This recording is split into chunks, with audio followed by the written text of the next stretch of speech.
आज हम जानेंगे एम्प्लॉयबिलिटी स्किल के एक important topic personal strength analysis के बारे में। पर्सनल स्ट्रेंथ एनालिसिस का ही मतलब होता है व्यक्तिगत विश्लेषण करना, या फिर हम कह सकते हैं कि स्वयं का विश्लेषण करना, क्योंकि स्वयं का विश्लेषण करना बहुत इंपॉर्टेंट है, क्योंकि इससे हमें ये पता चलता है कि हमारी स्ट्रेंथ यानी हमारी क्षमताएं क्या क्या हैं, हमारी वीकनेस क्या है, यानी हमारे अंदर कौन कौन सी कमजोरियां हैं, या हम कोई कोर्स कर रहे हैं या कुछ भी कर रहे हैं तो हमारी क्या क्या अपॉर्चुनिटीज़ हो सकती हैं, उसके बाद उसमें क्या क्या चुनौतियां आ सकती हैं, तो इनके बारे में हम डिटेल में जानेंगे। तो सबसे पहले हम जानते हैं पर्सनल स्ट्रेंथ एनालिसिस।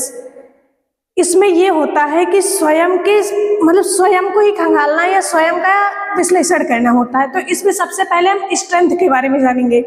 तो जैसे कि सबसे पहले हम स्ट्रेंथ जानेंगे। स्ट्रेंथ में ये होता है कि हमारी कौन कौन सी स्ट्रेंथ है, यानी हम कोई काम करना चाहते हैं तो वो कर सकते हैं या नहीं कर सकते हैं।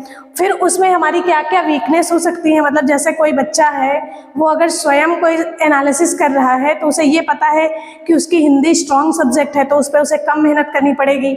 उसकी मैथ वीक है तो उस पर उसको क्या वीकनेस का पार्ट पता चल जाएगा, तो उस पर ज़्यादा मेहनत करेगा तो वो एवरेज में आ जाएगी। फिर ये पता चलेगा कि मान लीजिए जैसे हम कुछ भी कर रहे हैं तो हमारा कोई ना कोई तो मोटिव हो रहा होगा तभी हम कर रहे हैं। जैसे कि कोई भी कोर्स हो, ITI कर रहे हैं या कुछ भी कर रहे हैं, जैसा कि हम ITI के बारे में जान लेते हैं।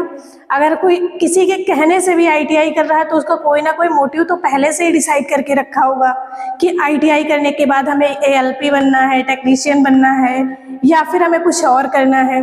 तो ये क्या होती है, उसकी अपॉर्चुनिटीज़ होती हैं और उसमें क्या क्या चुनौतियाँ आ सकती हैं, क्योंकि अगर हमने कोई सपना देख लिया तो वो तो तभी पूरा होगा ना जब हम उस पर मेहनत करेंगे। तो उसमें क्या क्या चुनौतियाँ आ सकती हैं उसके बारे में जानेंगे। तो स्ट्रेंथ में ये होता है, स्ट्रेंथ का मतलब ये होता है कि कौन कौन सी हमारे अंदर पॉजिटिव चीज़ें हैं। किसी काम को लेके अगर करने जा रहे हैं तो हमें क्या क्या आ रहा है, ये सब क्या होता है स्ट्रेंथ के अंदर आता है। फिर हम देखेंगे वीकनेस, मतलब मान लीजिए हमें मैथ नहीं आती तो मैथ पे अगर हम अच्छे से मेहनत करेंगे तो हमारी वीकनेस मतलब एवरेज में आ जाएगी, तो हम उसको पॉइंट